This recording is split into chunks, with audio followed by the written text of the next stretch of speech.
안녕하십니까. 주식회사 HI교육 임승현 컨설턴트입니다. 이제 정시 원서 접수 얼마 남지 않았습니다. 정시 컨설팅을 받지 않는 우리 학생, 학부모님 어떻게 하면 혼자서 정시 배치 지원할 수 있는지에 대해서 제가 한번 이야기를 한번 해보도록 하겠습니다. 우선 다들 아시는 것처럼 이제 정시 지원을 할 때 가장 많이 활용하는 표본은 고속성장 분석기와 진학사 모의 지원입니다. 뭐 경우에 따라서는 이제 뭐 메가스터디라든지 아니면 다른 텔레그노시스 뭐 이런 것도 활용을 하시는데요. 일단 일반적으로 많이 쓰는 건 당연히 고속성장 분석기와 진학사다라고 생각해 주시면 됩니다. 그러면 저는 이제 실제로 정시 배치를 할 때 고속성장기와 진학사 그리고 전년도 지원 결과를 좀 여러모로 활용을 하면서 정리를 하고 있는 사항입니다. 그래서 그 방법에 대해서 이야기를 할 건데요. 우선 고속성장 분석기 같은 경우에는 일선 학원들에서 나눠주는 배치표와 거의 같은 역할을 합니다. 이거는 고정 데이터입니다. 그래서 이거는 사실 이 단계에서부터 내가 지원하고자 하는 학교와 학과라 군별로 지정하는 건 아니고요. 대략적으로 내가 지금 현재 성적으로 지원할 수 있는 대학 라인을 먼저 잡는 역할을 고속성장기가 합니다. 특히 고속성장 분석기 같은 경우에 안정과 적정 라인을 잡는 거에 있어서는 굉장히 탁월하다라고 일단 보여지고요. 근데 이제 상향, 펑크, 도전 위험 라인을 지원할 때 고속성장기로 결정하는 것은 굉장히 좀 괴리감이 발생할 수 있다. 왜냐하면 이제 저희가 실제로 진학사 모의 지원을 통해서 최종 지원 대학을 결정을 하는데 고속성장기에서 나오는 뭐 소신이나 위험 그게 이제 실제 지원 진학사 모의 지원 칸수랑 조금 다르게 나오는 경우도 있기 때문에 도전 위험 라인을 고속성장기로 결정하는 것은 그렇게 좋은 게 아니다. 그래서 이제 고속성장 분석기의 그 내용은 군별로 대학 라인을 정도를 좀 추리는 것을 추천해 드립니다. 그래서 일단 대학 라인을 추리게 됐을 때 우선은 안정적정 라인은 사실 대학 학과를 특정할 수 있지만 도전 위험 라인에서 대학 정도만 추리시고 학과는 그 내가 지원하고자 하는 도전과 위험 라인의 대학과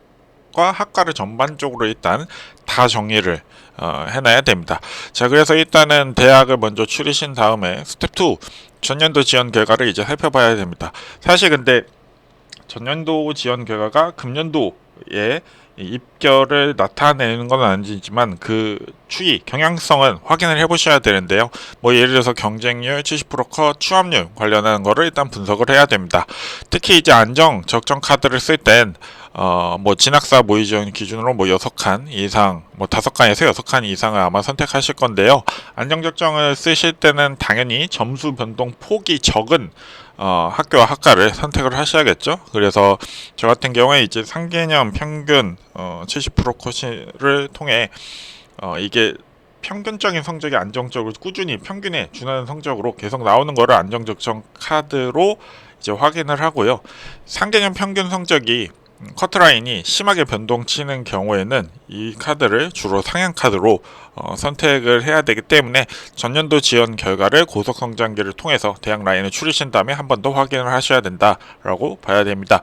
그리고 이제 그 정리한 내용을 기반으로 해서 진학사 모의 지원을 하시면서 최여정 지원 대학을 결정하셔야 됩니다. 데이터 자체가 원서 접수 전까지 계속 변동을 하기 때문에 특히 이제 상향 지원 시에는 이 진학사 모의 지원의 역할이 굉장히 크다라는 점 참고해 주시면 좋을 것 같아요. 그래서 다시 첫 번째 고속성장 활용하기 이야기를 하면요.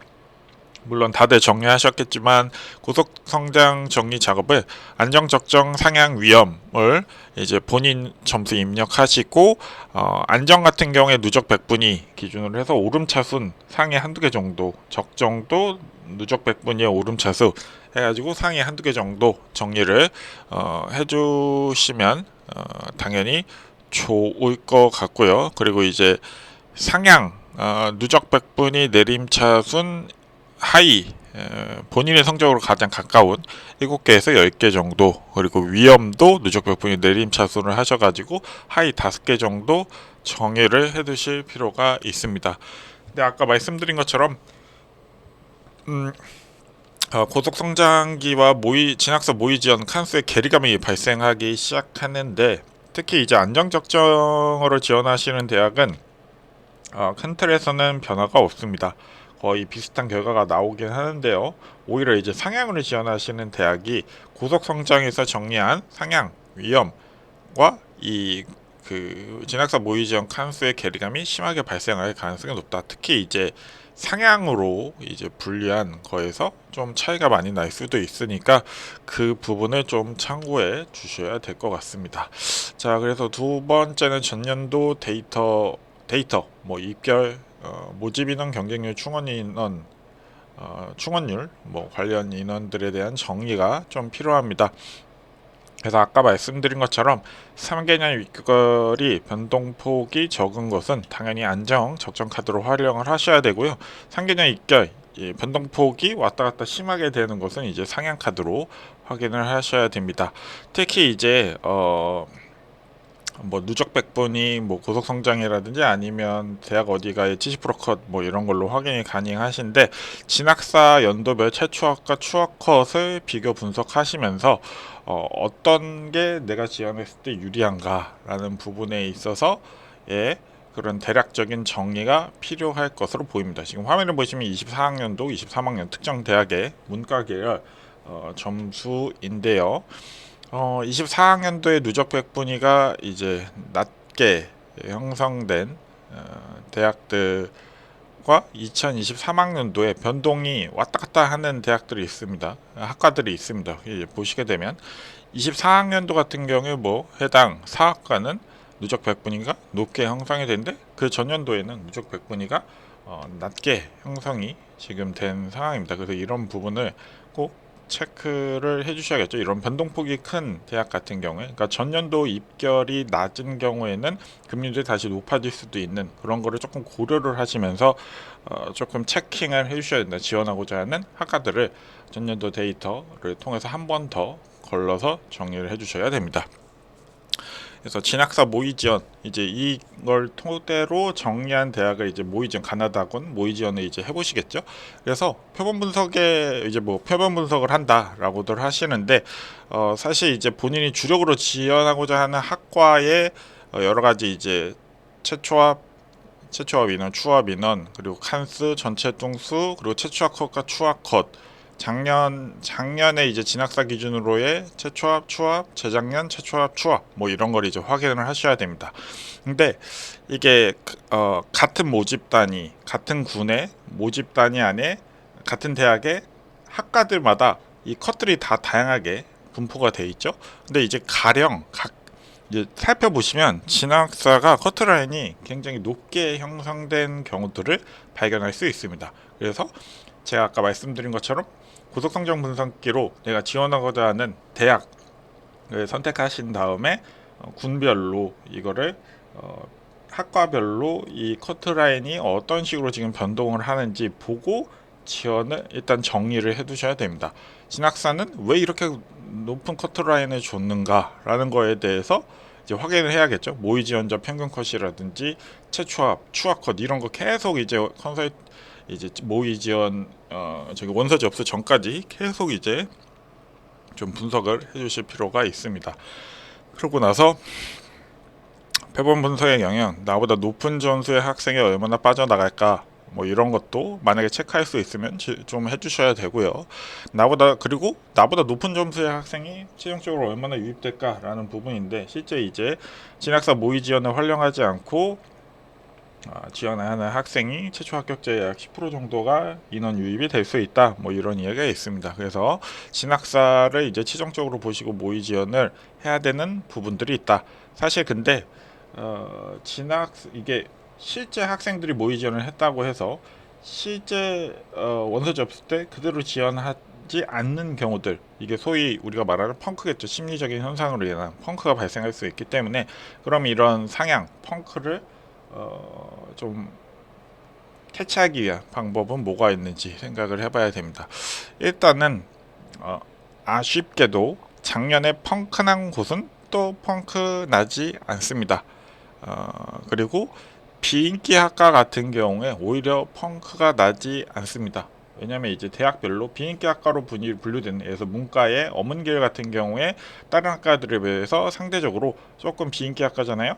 그러면 이제 그 밑에 대학의 밑에 학과를 붙기 위한 점수의 학생들이 대거 들어오기 때문에 사실 어문 계열의 대규모 펑크는 낙이 나는 경우가 거의 없다. 뭐 지방 국립대가 아닌 이상 사실 나기가 쉽지 않습니다. 오히려 높은 커트라인을 형성하고 있기 때문에 진학사 모의 지원을 기준으로 4칸이나 5칸, 4칸의 학생들이 무서워서 다른 데로 도망치는 경우에 그 공간이 비면서 밑에까지 펑크가 나는 경우들은 있어도 적어도 어문계열이 펑크 나는 경우는 거의 발생하지 않는다라고 생각을 해주셔야 됩니다. 그래서 일단 뭐 작년 같은 경우에 이제 대규모로 펑크난 연세대 같은 경우에 대규모로 이제 펑크가 많이 난 부분들이 있었죠. 그래서 금년도에 또 펑크 난다? 아니 뭐 그럴 일은 없을 거다. 이제 학생들이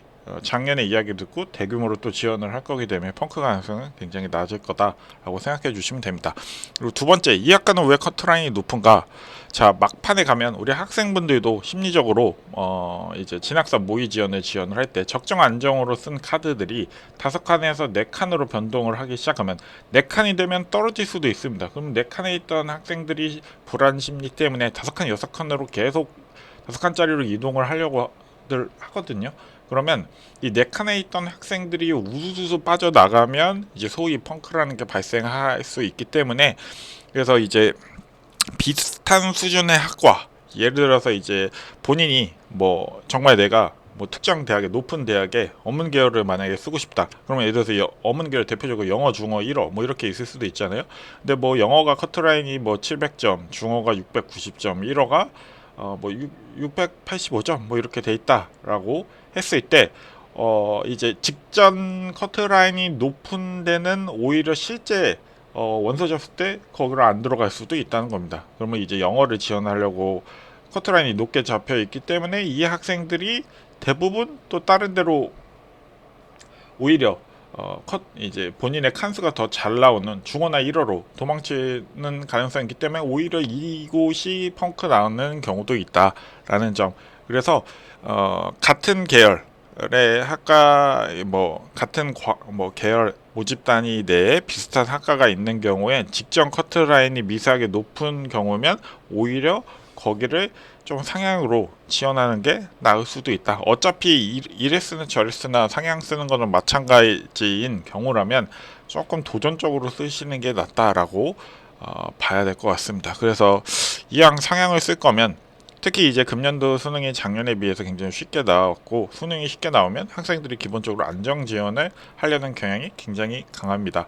그래서 작년 경쟁률이 높고 입결이 높았던 학과가 뭐 대개는 인기 학과지만 오히려 이런 학과들을 의도적으로 스나이핑 개념으로 지원을 해보시는 것을 추천해 드리고요. 만약에 합의가 되는 경우라면 신설학과, 이번에 생긴 신설학과들을 지원을 하셔야 되는데, 단 자유전공처럼 선발 인원이 많은 학과들은 펑크날 가능성이 굉장히 적다라고 생각을 해주셔야 됩니다. 오히려 10명 이하의 학과들에서 뭐 모집 인원 기준으로 만약에 펑크가 어디 날 거냐라고 했을 때 안정적으로 붙고자 하는 학생들의 심리는 선발 인원이 많은 학과를 쓰지 선발 인원이 적은 학과를 쓰려고 하지 않습니다. 그래서 뭐 예를 들어서 금년도에 진짜 극단적으로 선발 인원이 뭐 1명, 2명, 3명 이런 과들 있잖아요. 그런 과들을 진짜 스나이핑으로 해볼 수도 있겠지만 사실 실전이 되면 그런 식으로 지원하기는 쉽지 않다. 그래서 신설학과 지원 상향을 쓰실 거면 신설학과 지원 해보시는 것도 나쁘진 않다. 근데 선발 인원이 많게 되면 사실 펑크가 나기는 쉽지 않다라는 부분 참고해 주시면 좋을 것 같고요. 그리고 저는 어차피 이제 통합 문과 이과 학생들도 문과로 이제 지원을 하는 경우들이 있긴 한데 이과 학생들 같은 경우에 대개는 학과가 정말 좋아야 된다라는 생각을 가지고 있습니다. 그래서 이과 학생들은 과를 낮춰서 쓰는 경우는 그렇게 많지는 않아요. 근데 이제 개인적인 견해지만 특정 대학들 에서는 정가가 용이한 대학들 굉장히 많습니다. 실제로 이제 정가를 하시는 학생들, 대학 들어가서 하는 학생들 보면 1학년 2학기 때까지 이 교양 수업만 꽉꽉 채워가지고 학점을 최대한 챙길 수 있는 그런 학교도 존재합니다. 그 학점을 잘 채운 다음에 4.0을 최대한 넘어서 정가를 하는 경우, 물론 정가가 어려운 학교들도 많아요. 뭐 예를 들어서 전입 전출 인원을 제한에 걸어서 정가가 어려운 학교들도 있는데요. 정가가 또 쉬운 학교들도 있습니다. 뭐 대표적으로 정가가 조금 용이한 대학들 중에 뭐 숭실대라든지 건국대 이런 대학들은 뭐 전반적으로 뭐 제가 확인해 본 바로는 서울시립대 이하 대학들에서는 그래도 정가하는 게 그렇게 불편하진 않은 구조입니다. 그래서 너무 이과 학생들 같은 경우에 과를 정말 높은 학과를 고집하려고 하실 필요는 없다. 문과로 교차 지원하셔서 이건 꼭 근데 정가 관련해서는 대학이 꼭 확인을 꼭 해보셔야 됩니다. 정관 용이한 대학들이 실제로 존재하기 때문에 좀 학과 선택에 있어서 너무 좋은 과, 그러니까 커트라인이 높은 과를 선택하시지 않아도 되는 사항이 생길 수도 있으니까 이거 꼭 참고해 주시면 좋을 거고요. 그리고 이제 모의 지원에 반영되지 않은 여론들을 좀 생각을 해 두셔야 됩니다. 예를 들어서 이제 금년도 같은 경우에는 이제 동성여대 시에 따라서 내가 과연 같은 극간에 있는 대학들 중에 여대를 쓸 거냐 아니면 그냥 공학 학교를 쓸 거냐 이런 고민들이 상당히 많거든요. 그래서 뭐 서울 3여대 특히 이제 동덕여대가 핵심이긴 한데 덕성이든 서울여대든 이런 학교 대신에 뭐 인천대 가천대 경기대 뭐 한성대 서경대 삼육대 이렇게 이동하는 경우들도 발생을 하고 있거든요. 그래서 이 여대가 점수 관련해 가지고 조금 뭐 펑크 비슷하게 나오지 않을까라는 생각을 가지고 있습니다. 그래서 오늘 일단 여러 가지 이야기들 한번 뭐 정시 배치와 관련해서 좀 간단하게 이야기를 나눠봤습니다. 그래서 일단 고속성적 분석기를 통해서 지원하고자 하는 대학 라인을 대략적으로 추린 다음에 이제 특히 이제 상향으로 지원하고자 하는 대학의 경우에는 모든 거의 대부분의 학과에 대한 정리 표본 분석 작업들이 필요합니다. 이게 어떤 학과가 유리한지 나중에 대해서 이게 어떤 학과가 유리한지를 판단을 하려면 정리를 매일매일 하셔야 되는 부분들이 있거든요. 그래서 이 표본 분석 관련해가지고 혹시나 궁금한 점이 있거나 그러시면 댓글 달아주시면 좋을 것 같습니다. 그래서 저희 HI 교육은 현재 이제 제가 직접 중3, 고2 학생들을 대상으로 지금 무료 상담 이벤트를 진행하고 있습니다. 정시 배치 관련해서 혹시나 궁금하신 점 있으시면 저희 회사 채널을 통해서 문의를 해주시면 제가 친절하게 답변해 드릴 예정이니까요. 해당 영상 보시고 이제 대략적으로 정시 배치 진행하는 방법에 대해서 인지하시고 정시 원서 접수 전까지 최선을 다해서 표본 분석하시고 좋은 결과 있으시길 바랍니다. 그래서 오늘 콘텐츠는 여기까지 진행하도록 하겠습니다. 감사합니다.